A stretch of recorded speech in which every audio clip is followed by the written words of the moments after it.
Guys নায়িকারা sari বাস করে এই যে টিকটক করার জন্য রেডি হচ্ছে আমাদের নামাজি আপা।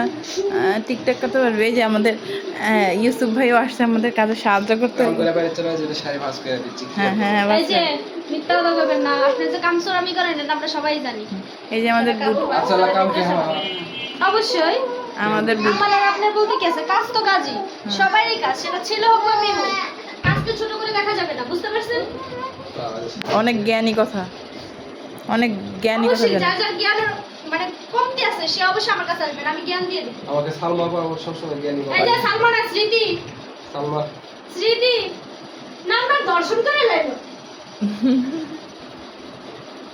ইউসুফ একটা বাস করে ফেলাইছে। হ্যাঁ সবাই একটা হাততালি দাও। তোদের কয়টা হয়েছে? তোদের একটার মাত্র সাথে একটা।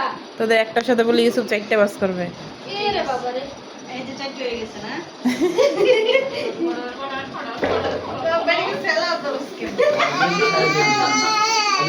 সে কাপড় ভাঁজ করতে এসছে, অবশ্যই সে সবকিছুই ভাঁজ করবে, সে কাজ দেওয়ার না। তুই এটা নিয়ে লিখলি গাইস। ওটা